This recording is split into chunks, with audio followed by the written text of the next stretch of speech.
सो hey guys, स्वागत है आपका लीगल लेक्चर में। आज हम पढ़ेंगे यूनियन जुरिडिक्शन का आर्टिकल 129 से लेकर 132 तक। तो चलिए स्टार्ट करते हैं।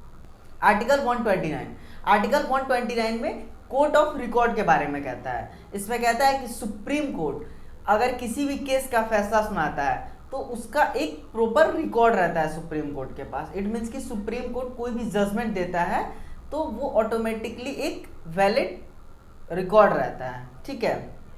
क्योंकि इन फ्यूचर अगर उस केस से रिलेटेड कोई भी इन्वेस्टिगेशन करना हो या फिर कोई भी एविडेंस चाहिए हो तो वो उस रिकॉर्ड के थ्रू सबमिट कर सकते हैं, ठीक है। तो ये था हमारा आर्टिकल 129।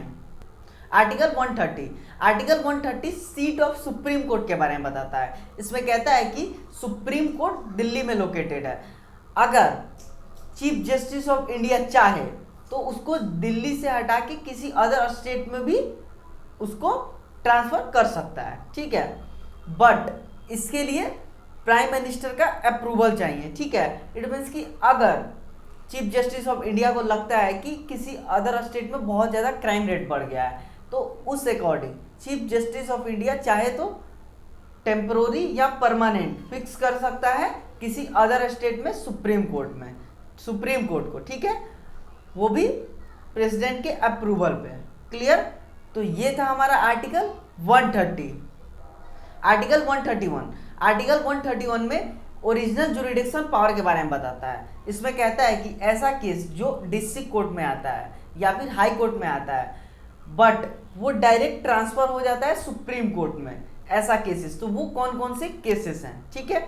तो फर्स्ट है हमारा सेंटर वर्सेस स्टेट का केस, या फिर सेंटर एंड स्टेट वर्सेस किसी एक स्टेट का या फिर मोर देन स्टेट का केस, ठीक है। या दो स्टेट का केस, या फिर सेंटर वर्सेस यूटी का केस, या फिर स्टेट वर्सेस यूटी का केस।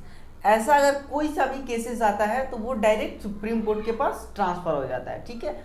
और कौन सा केसेस है जो डायरेक्ट सुप्रीम कोर्ट के पास नहीं जाता है, ठीक है। तो किसी प्राइवेट इंडिविजुअल का केस डायरेक्ट सुप्रीम कोर्ट के पास नहीं जाएगा, या फिर जो केस का एक बार जजमेंट हो चुका है, ठीक है, वो केस सुप्रीम कोर्ट में नहीं जाएगा, ठीक है। तो ये था हमारा आर्टिकल 131।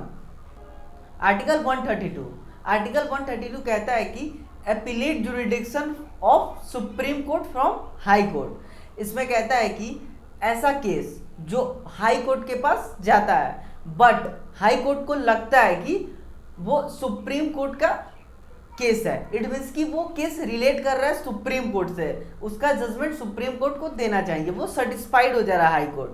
तो ऐसे केसेस अगर आता है हाई कोर्ट के पास तो वो डायरेक्ट सुप्रीम कोर्ट के पास चला जाएगा, ठीक है।